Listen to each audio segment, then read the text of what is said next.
to the Modern Shaman Q&A time.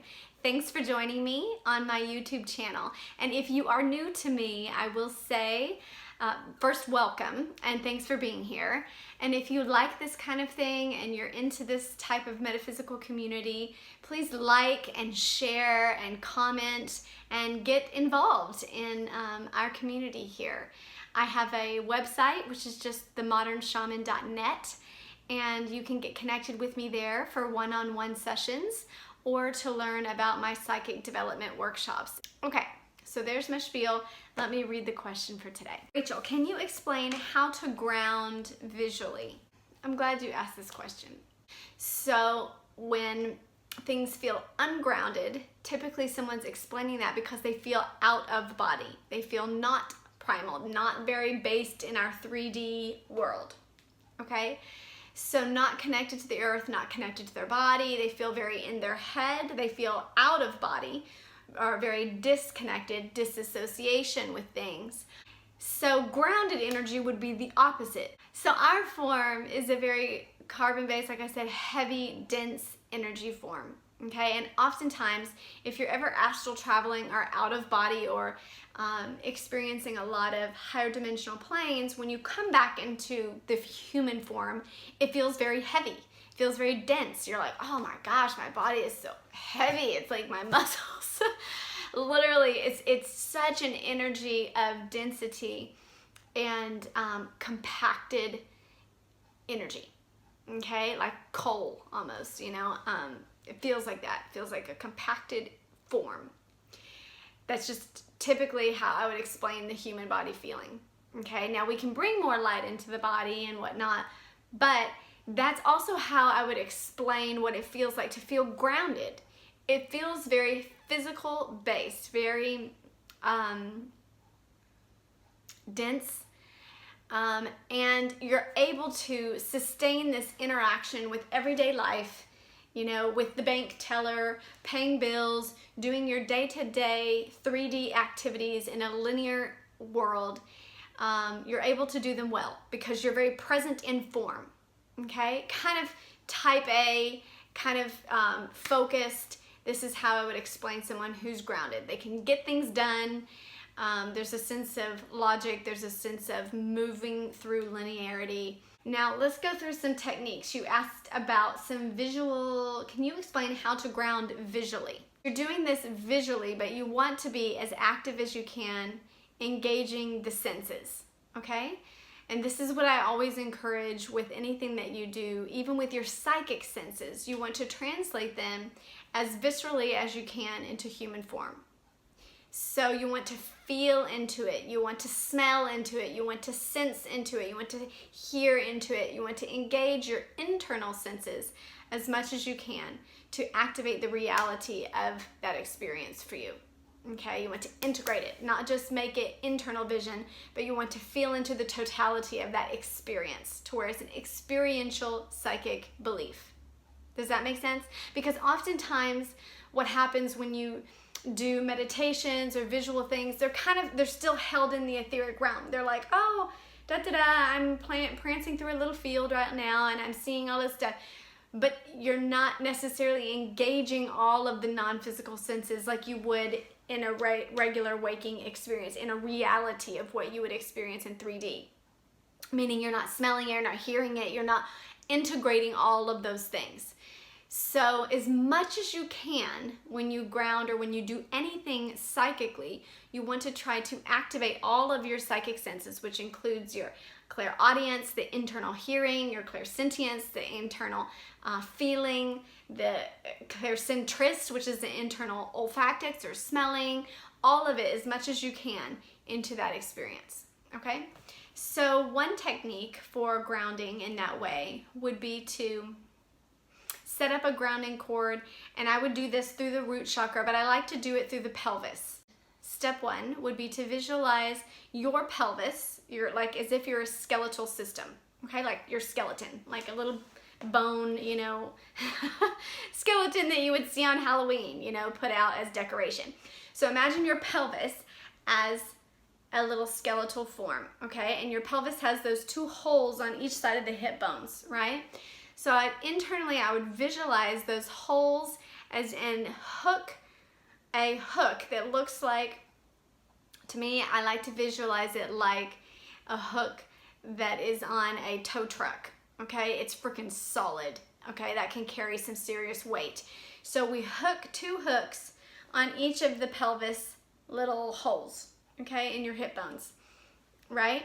And then we braid those together, those cords together, and we send them down like we're sending down a tow truck or some sort of heavy crane down into the center of the earth, letting it drop down from the hips, seeing it drop down into the earth. You can even imagine like a trap door opening up. You can get as specific as you can with the visualization.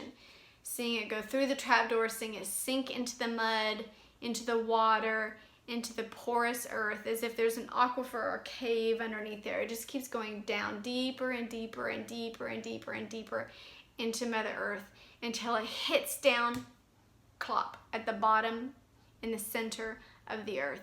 And you would hook that crane to a porous rock there. It always looks like a volcanic rock to me. The core center of the earth. This is your symbol, your visualization for the center of the earth. You hook it down under there. And then I crank it tight, just like I would crank, and you've seen this probably if you've ever had your truck towed, okay? So you see them hook it up and then they crank it to where it's a taut strand, right? A cord. So you hook to your hips, to both those sides of your skeletal body, bones and all. You hook down to the center of the earth, and then you imagine a crank pulling it tighter and tighter and tighter until you can feel kind of this tug on the tailbone. I am centered, I'm grounded, I am connected to the core of Mother Earth, okay? And this almost feels like it has a sense of being able to move anywhere you want to go, anywhere on the planet. You can move and go, okay? Because your cord is attached to the center of the earth, but that can move and still stay taut and secure and grounded and connected. So another technique that people use for grounding is seeing yourself as a tree, okay? And your pranic tube, which is just a fancy term for your spinal cord and the energy that runs through the spinal cord, right up your spine, through the chakra centers, which are located within the nerve bundles of the body, and seeing that spinal cord like a trunk of a tree, and then seeing roots grow out of the tailbone or out of the toes and into the earth, okay? Spreading themselves down first and then out, okay? And with that visualization, I would just start by first feeling your trunk, okay? Feeling this spinal cord, the tailbone, feeling heavy, and I would recommend that you sit on the floor if you're doing a visualized meditation to ground, okay? Get physically as close as you can to the floor. Same with if you can't get on the floor, if you have your feet on the floor, if you're sitting in a chair, then at least spread your toes out, kind of squish your feet into the floor, get a sensation of the floor, of the ground, okay? Of where the momentum and the energy is going downward, okay?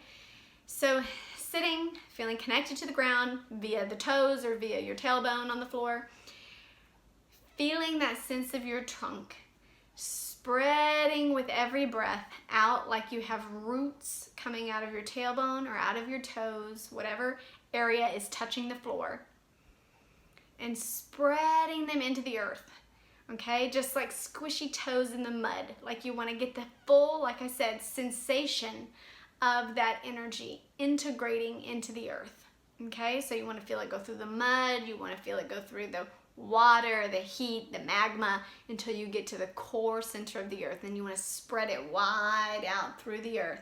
And then you always kind of, I do at least, I want to tug upward on my body to feel that sense of like, I'm solid, I'm grounded, I'm rock solid in this space, okay? And I have a sense of my etheric body feeling very connected to the earth, secure, peaceful, grounded. Remember, the root chakra deals with our sense of safety, foundation. This is our building block, okay? So oftentimes when we don't feel grounded, we don't have a sense of safety. This is why when we lose jobs, when we move, when we have a death in the family, when we have things that make us feel uprooted as a person, we can feel unsafe and start to fear and move into elements of like worry and trauma because our root chakra feels shifty. So to ground, particularly in those times that are emotionally also uprooting, it's really effective for the emotional body also to feel a sense of peace, security, safety, and foundation into just being human on this planet. So it gives you a ground foundation beyond everything else that's temporal that may be changing. Oftentimes, especially in the metaphysical community, when you start connecting with star family, you start connecting with soul purpose and previous lifetimes, there's this feeling like, whoa, I'm like floating out here on this little tennis ball in the middle of space, and it almost feels very ungrounded. It feels very detached. So it's good when you're trying to integrate this sense of understanding, this broader awareness. You have to come back, because we're still human. We're still in our life. We're still having to pay bills, having to still interact in a human experience. So coming back into a grounded sense of self, doing these techniques can be particularly helpful just to help a sense of productivity in human form, okay? I feel like when I have a day where I'm like, I have a busy day today, I know I need to get stuff done, I need to move through with a sense of fluidity and ease and productiveness, then I always want to ground, particularly in those days in that morning meditation. So the last technique that I would recommend for grounding visually is if you're in a pinch, like if you're in a hurry and you're like, I don't have time for some big visualization. It's just a quick breath. Okay, so you just set the intention that with your breath, you pull in energy from the Mother Earth to sustain you, like life force, chi energy, that fresh oxygenated air from the trees, having a sense of connection to the earth to sustain you. It's very grounding, and you can just do it literally in one breath, like before you walk into a meeting, before you get out of your car to meet with someone that you want to, before you have a moment in your day that's particularly important, or you want to be connected to yourself, or you want to be very present in a decision that you have to make, or an interview, or whatever it may be. Just take a second, spread your feet into the earth, like get really grounded in your stance, whether you're standing up or you're sitting. Put your feet on the floor, spread out your toes, okay, or stand and have a strong sense of stance, like I'm grounded, I'm firm, feet shoulder width apart, having a strong sense of posture and connection to the earth. Then as you inhale in and you're visually seeing, you're closing your eyes, your internal sight, visually seeing air or this life-sustaining energy. It can be like a little globe or sphere of energy coming out of the earth, feeding up through your pranic tube, as if your spine is a straw, right? And so you're just breathing up through the earth from your tailbone, breathing up. And when you exhale out, you're exhaling out into the day or into the earth or into your sense of being, your present surroundings, okay? So you're just pulling energy, sustaining the body from the earth. And breathing out into your present surroundings, whatever that may be. Breathing in, that sense of strength, security, safety, bringing in that energy from the Mother Earth and out into your present surrounding, your 3D. Okay, just real quick, but having that intention, like I'm breathing in this nurturing breath of life from Mother Earth.